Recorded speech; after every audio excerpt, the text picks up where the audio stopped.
Welcome to Cut Daisies and Unicorns. Unicorns! And this is a Trailer Friday, everybody. Trailer Friday, and this is the last one of Does that mean you like 2021. have a trailer behind you? Maybe. But it's a trailer before. It's like we're doing a trailer, Yeah, but don't trailers go behind cars? they do go behind. But we're putting the cart before the horse. Oh, we are. I need a carrot to nibble on, which is like Frosty the Snowman. See what I just did there? We're just bringing it right into the Boom. season. The Hey. season is here. Happy holidays, everyone. And I'm saying that in the whole scope of There's lots of holidays that are happening. there are lots of holidays, and so don't like look at that as a sign of weakness to say happy holidays. Right. Or that it's political inclusiveness. That is not the heart that I speak from. Right. The heart I speak from is on the butt cheek of Daisy the Unicorn. Right here. This heart is what I'm talking about. From this heart. And if you're listening to this instead of watching us on video, this is the video that you should go to YouTube and you should be able to watch it. Because Daisy the Unicorn has a heart on her butt cheek. So from the heart of the butt cheek comes Steve's happy holidays, everybody. Or for those who need it, Merry Christmas and Happy New Year. Right. But it seems like if you're not wishing somebody specifically that it's Merry Christmas about Christmas, you include all of the holidays. You're saying Happy Holidays. Right. Yeah. I mean, and why? Like to me, I've never been offended by it, but I think it's become a political thing. Like like, oh, we're trying to, like erase Christmas. No, we're not erasing Christmas. We're saying that there's multiple holidays that are happening at this time of year, Hey. which makes December so busy. And here's my question for you. Do you really think that you or I have the power to erase Christmas? No. And I also think that there's no large retailer out there that can also do anything to erase Christmas. Well, I mean, and you actually practice that. By the way, large retailer. I'm not going to support your efforts in all of this. Right. Yeah. I mean, and that's where, like, they, like, I don't know whether it was Home Depot or somebody across the, like, they're a happy holiday group, and so therefore I'm not going to give them my business. And I'm like, why? Because they said happy holidays. And remember, it's the Home Depot. That's right.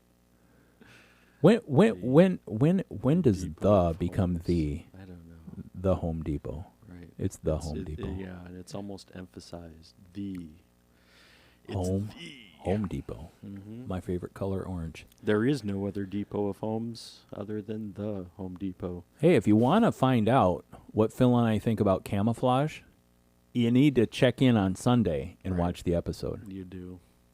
Yeah, that was a question that Steve brought in, and so we talk about it. We talk about camouflage. Camouflage, everybody. That's one of the topics is camouflage. So we got camouflage going on. Mm-hmm.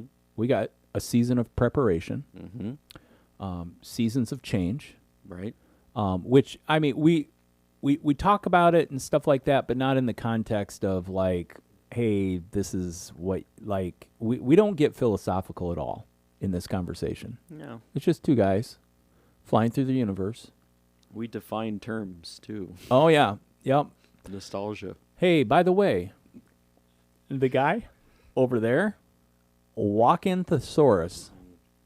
Don't call me a thesaurus. No, that's a quote from Guardians of the Galaxy. Actually, a dictionary. His middle name is not Webster. Right. Hold it. What is your middle name? I know this. Uh-huh. This is where we have a commonality. Yeah. Donald. So Phil's middle name is Donald. My first name is Donald. Right. And do you answer to Philip Donald?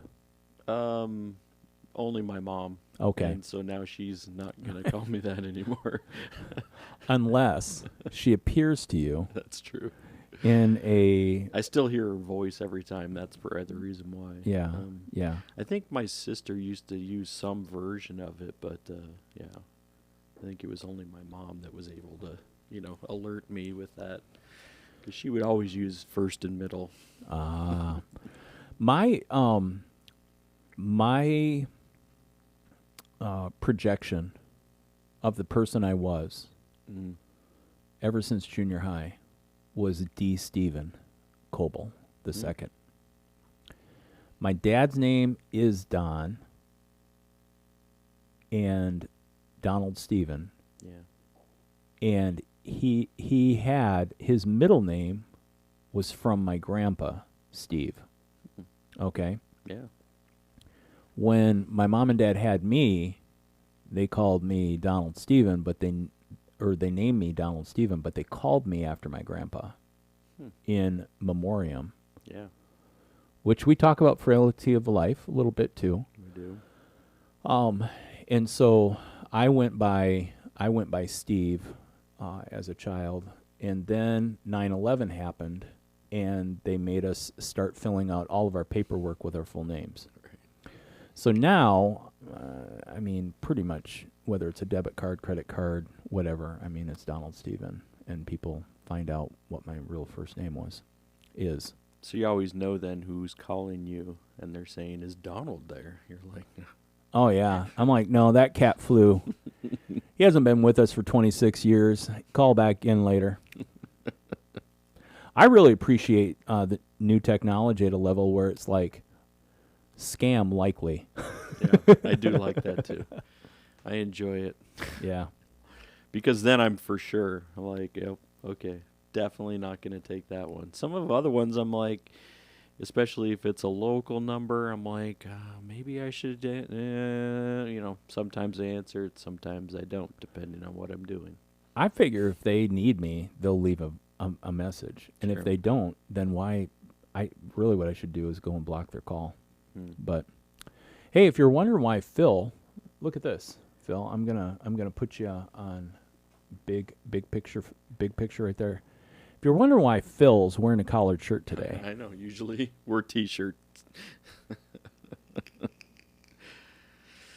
But yeah, wearing a collar shirt today. Yep. And like long sleeves and oh yeah, collars all dressed up. This one even has a pocket, A little pocket for Right.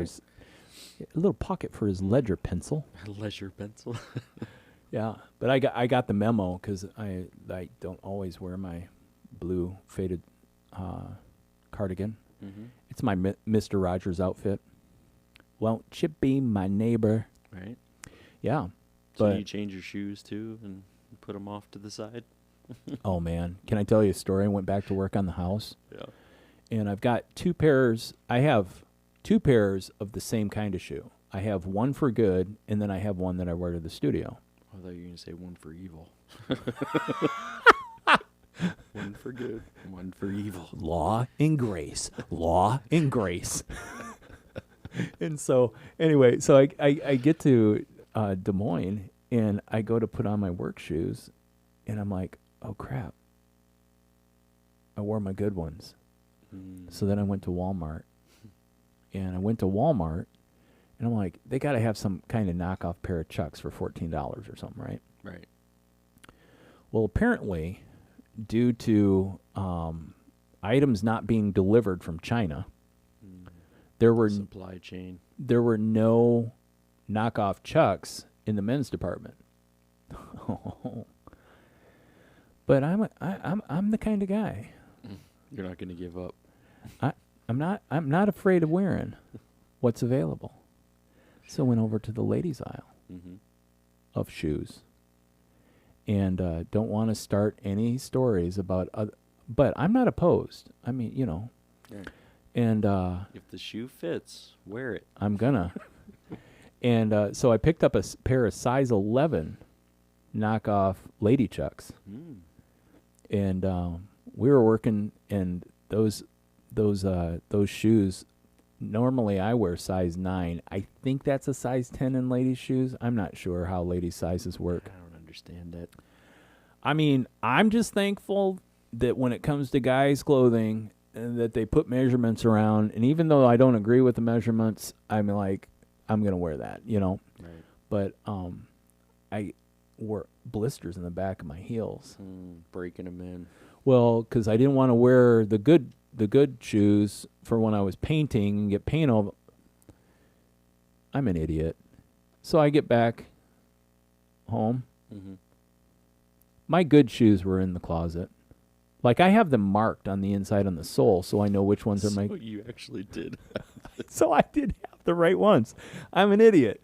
All right. So if you're wondering about why, hey, if you can't laugh at yourself, you shouldn't be laughing at other people. So just shut up. It's true.